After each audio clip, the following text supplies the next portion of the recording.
November 2002. A warehouse in Los Angeles converted into a soundstage. Clint Eastwood stands behind the camera watching a rehearsal for Mystic River. The entire crew is silent. Then someone's phone rings. Not a quiet buzz, a full-volume ringtone. In the middle of a take. Clint doesn't move, doesn't yell. He just stops, looks toward the sound. And what happens in the next 10 seconds doesn't just end someone's career. It rewrites how everyone on that set understands respect. To understand this moment, you need to understand something about Clint Eastwood that most people don't know. He's not loud. He's never been loud. In an industry built on ego and noise, Clint operates in silence. He doesn't demand attention. He commands it. And there's a difference. By 2002, Clint is 72 years old. He's directed 23 films, won 2 Oscars, built a reputation as someone who works fast, works efficiently, and doesn't tolerate waste. Not waste of money, not waste of time, not waste of effort. But here's what people don't understand. Clint's efficiency isn't about being cheap or rushed. It's about respect. Respect for the craft, respect for the story, respect for every single person on set who showed up to do their job. When you waste time on a Clint Eastwood set, you're not just wasting his time, you're wasting the grip's time, the camera operator's time, the actor's time. You're saying that your carelessness matters more than their professionalism, and Clint won't allow it. Mystic River is different from anything Clint has made in years.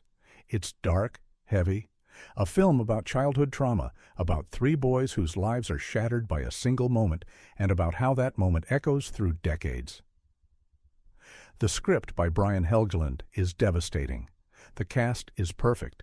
Sean Penn, Tim Robbins, Kevin Bacon. 3 actors at the top of their game. The production is tight. They're shooting in Boston in November. The weather is cold, unpredictable. Rain delays are constant. The budget is modest by Hollywood standards. $25 million. Every day matters. Every hour counts. But Clint doesn't rush. He never rushes.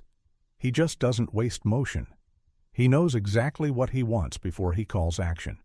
1 take, maybe 2 if something technical goes wrong, but rarely 3.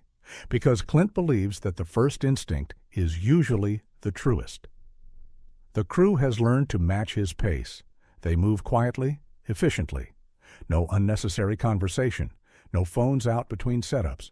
Everyone knows the rule, even though Clint has never said it explicitly. When we're working, we work. Nothing else. On this particular day, they're shooting a scene in Jimmy's bar. Sean Penn's character, Jimmy Markham, is confronting Dave Boyle, played by Tim Robbins. It's the emotional center of the film, the moment where decades of suspicion and pain explode into accusation, the moment where friendship dies. The scene requires absolute concentration. Sean Penn has been preparing for weeks.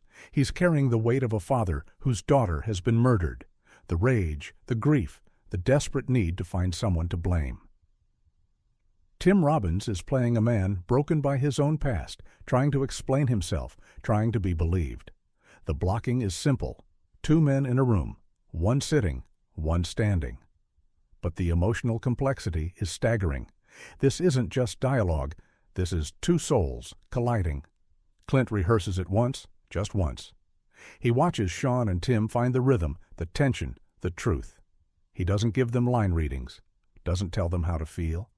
He just watches. And when they finish, he nods. That's it. We're shooting. The crew moves into position. The cinematographer, Tom Stern, adjusts the lighting. Soft, natural. Clint doesn't like artificial light. He wants it to feel like you're watching something you shouldn't be watching. Something private, something raw. The sound team checks levels. The script supervisor takes her place. The AD calls for quiet on set. Everyone is focused. This is the take that might end up in the film. This is the moment. Clint calls action. Sean Penn begins. His voice is low, controlled, but you can hear the rage underneath. He's accusing Tim Robbins of something unthinkable. Tim Robbins responds, his voice shaking, desperate to be believed, desperate to escape the nightmare his life has become. The tension builds. The camera is tight on their faces. You can see every micro-expression, every moment of doubt, every flicker of fear. This is what Clint does better than almost any director. He captures truth, not performance. Truth. Then the phone rings. Not a quiet vibration, a loud, intrusive pop song ringtone from somewhere near the lighting equipment. The spell shatters. Sean Penn stops mid-sentence. His face shifts from Jimmy Markham back to Sean Penn, the actor, the man who just lost his concentration because someone forgot to silence their phone. Tim Robbins looks down, frustrated. He's been in that emotional space, that vulnerable place, and now he has to find it again. The entire crew freezes. Everyone knows this is bad. Stopping a take is always bad. But stopping a take when two of the best actors in the world are in the middle of a career-defining scene? That's catastrophic. Clint doesn't yell. He doesn't even raise his voice. He just says one word. Cut. The silence that follows is suffocating. Clint turns his head slowly toward the source of the sound. A young production assistant, maybe 24 years old, is fumbling with his phone, trying to silence it, his face bright red. His name is Michael. He's been working in Hollywood for 2 years. This is his first job on a major Clint Eastwood production. He's been working 16-hour days, doing everything he's asked, trying to prove himself. And now, in front of Sean Penn, Tim Robbins, Kevin Bacon, and Clint Eastwood, he's made the worst possible mistake. Clint stands up from his chair behind the monitor. He walks slowly toward Michael. The entire crew watches. No one moves. No one speaks. You can hear the heating system humming. You can hear someone breathing. Clint stops in front of Michael, looks at him, doesn't say anything for 3 seconds, 4 seconds, 5 seconds. Then, quietly, calmly, Clint speaks. "Pack your things." Michael's face goes pale. His mouth opens, but no sound comes out. "You're done. Go home." That's it. 10 seconds. No explanation, no lecture, no second chance. Just done. Michael nods, unable to speak. He turns and walks off set. His footsteps echo in the silence. The door closes behind him. Clint walks back to his chair, sits down, looks at Tom Stern, the cinematographer. "Let's go again." The crew resets. Sean and Tim return to their positions. But something has changed. There's a new energy on set. Not fear exactly. Something else. Something sharper. Clint calls action again. Sean Penn begins the scene. And this time, it's different. The anger is more focused. The pain is more real. Because everyone on that set, every single person, has just been reminded that this matters. That their work matters. That respect matters. Tim Robbins responds with equal intensity. The scene builds. The emotions explode. And when Clint calls cut, you can feel the release. The crew exhales. That's the take. That's the one that will be in the film. But no one celebrates. No one talks. They just move on to the next setup. Because that's how Clint Eastwood runs a set. Quiet, professional. No drama. During the lunch break, Sean Penn finds Clint sitting alone at a folding table, eating a sandwich. Sean sits down across from him. "That was harsh," Sean says. Not accusatory, just observational. Clint looks at him. "Was it?" The kid made a mistake. He's young. It could have been a teaching moment. Clint takes a bite of his sandwich, chews slowly, swallows. Then he speaks. "Sean, I've been making movies for 40 years. I've seen a lot of young people come through these sets. Good people, talented people, people who want to work in this industry more than anything. And you know what separates the ones who make it from the ones who don't. It's not talent. It's not connections. It's respect. Respect for the craft. Respect for the process. Respect for everyone around them. That kid's phone ringing wasn't just a mistake. It was a choice. He chose not to silence his phone. He chose to bring that distraction onto a set where you and Tim are doing some of the best work of your careers. He chose his convenience over everyone else's concentration. And if I let that slide, if I give him a second chance, what message does that send? It tells everyone else on this crew that their professionalism doesn't matter, that they can cut corners too. That respect is optional. I don't run sets like that. I won't. Sean nods slowly. But he's just a PA. He's at the bottom. Don't you remember what it's like to be at the bottom? I do. I remember exactly. I was a contract player at Universal in 1955. I made $75 a week. I was nobody. And you know what I did? I showed up early. I learned my lines. I didn't waste anyone's time, because I understood that even though I was nobody, I was part of something bigger than myself. That kid doesn't understand that yet. Maybe he will someday, but he won't learn it here, not on my set. Sean is quiet for a moment. Then he asks, "Did you ever make a mistake when you were starting out?" Clint looks at Sean, really looks at him, and for a moment you can see something behind his eyes. A memory, something old. "Yeah," Clint says quietly. "I did?" He doesn't elaborate, doesn't tell the story, but Sean understands. Clint isn't firing Michael out of cruelty. He's firing him because Michael needs to learn. And sometimes the hardest lessons are the most important ones. That night, after the crew wraps, Clint calls Michael, not through a production coordinator, not through an assistant. Clint himself picks up the phone and dials. Michael answers, his voice hollow. "Hello?" "Michael, it's Clint Eastwood." Silence. "I want you to understand something. I didn't fire you because I think you're a bad person. I didn't fire you because I don't believe in you. I fired you because you needed to learn a lesson that I can't teach with words. You made a choice today. Maybe you didn't think it was a choice. Maybe you thought it was just forgetting to turn off your phone. But everything on a film set is a choice. Every decision, every action, every moment of attention or distraction. And when you're working with people like Sean Penn and Tim Robbins, people who are giving everything they have, you owe them your full focus. You owe them respect. Not because they're famous, because they're professionals doing their job. This industry doesn't forgive carelessness, Michael. It chews up careless people and spits them out. And I'd rather you learn that now, from me, than learn it 5 years from now, when no one will hire you and you don't know why. You're talented. You work hard. But talent and hard work aren't enough. You need discipline. You need to understand that being part of a crew means putting the work above yourself, every single time. Can you do that? Michael's voice is shaking. Yes, sir. Good. Then learn from this, grow from it, and when you're ready, when you've really learned this lesson, come find me. I'll give you another chance, but only one. Clint hangs up. He doesn't wait for a response. Doesn't need gratitude or promises. He's said what needed to be said. 3 years later, Michael shows up on the set of $1 Million Baby. He's older, quieter, more focused. He finds Clint during a lighting setup.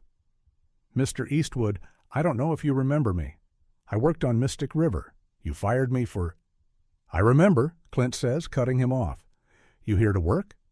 "Yes, sir, if you'll have me." Clint looks at him, studies him, sees something different, something harder, something more serious. "You learned it?" "I learned it." Clint nods. "Good. Talk to the AD. We need someone in Crafty." Michael works on $1 Million Baby, then on Letters from Iwo Jima, then on Gran Torino. He never makes the same mistake twice. He never takes a phone onto set. He never wastes anyone's time. And slowly, quietly, he becomes one of the most reliable crew members in the business. Years later, when Michael is a production coordinator on his own projects, someone asks him what it was like to work with Clint Eastwood.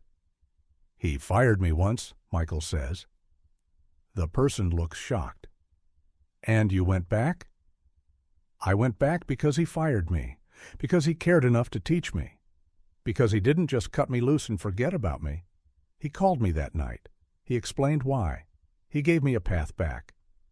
Most directors would have just fired me and moved on. Clint fired me and then made sure I understood, made sure I had the chance to be better. That's who he is.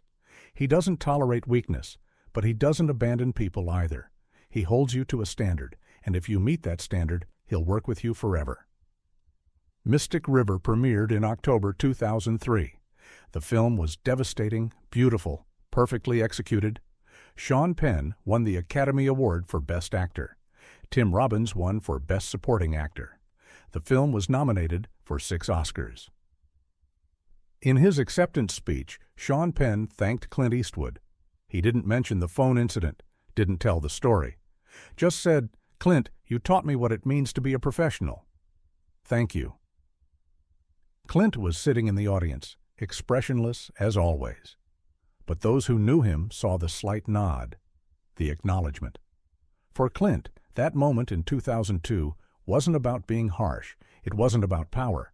It was about something simpler, something more fundamental. It was about maintaining a standard, about protecting the work, about ensuring that everyone on that set understood that what they were doing mattered. When you fire someone in 10 seconds, it looks cruel, it looks harsh. But if you understand why, if you see the bigger picture, you realize it's the opposite. It's caring enough to teach. It's believing that people can be better. It's refusing to accept mediocrity when excellence is possible. That's who Clint Eastwood is. Not the cowboy, not the tough guy. The man who understands that respect isn't given, it's earned, and it's maintained through discipline, through standards, through the willingness to make hard decisions when everyone is watching. On that soundstage in 2002, when Michael's phone rang, Clint could have ignored it, could have let it slide, could have finished the take and pulled Michael aside privately later. But that wouldn't have sent the message. That wouldn't have reminded everyone on that set that they were part of something that demanded their absolute best. So Clint made the hard choice, the unpopular choice, the choice that everyone would remember. And in doing so, he didn't just teach Michael a lesson, he taught everyone a lesson, that on a Clint Eastwood set, there are no small roles, no unimportant people, just professionals doing their jobs. And if you can't do your job with respect and discipline, you don't belong there, not because you're a bad person. Because the work deserves better, the crew deserves better, the story deserves better. And sometimes the greatest act of respect is holding someone accountable, not with rage, not with humiliation, just with a simple, quiet truth. Pack your things, you're done. 10 seconds, 10 words, one lesson that lasted a lifetime. That's Clint Eastwood, silent, certain, teaching in the way only he can, by showing you that standards matter, that discipline matters, that every person on a film set, from the director to the production assistant, carries the weight of the story. And if you can't carry that weight, he'll relieve you of it, not to punish you, to teach you, so that one day when you're ready, you can come back and carry it properly. That's not cruelty. That's respect. Respect for the craft, respect for the crew, respect for you, even when you can't see it yet. And that's why everyone on that set, everyone who witnessed that moment, didn't hate Clint Eastwood for what he did. They respected him more because they understood. He wasn't firing someone to make an example. He was protecting something sacred, the work, the focus, the collective effort of 100 people trying to create something true. In an industry built on ego and excess, Clint Eastwood operates differently, quietly, efficiently, with a standard that never wavers. And if you can't meet that standard, he won't shame you. He won't humiliate you. He'll simply, calmly, in 10 seconds, show you the door.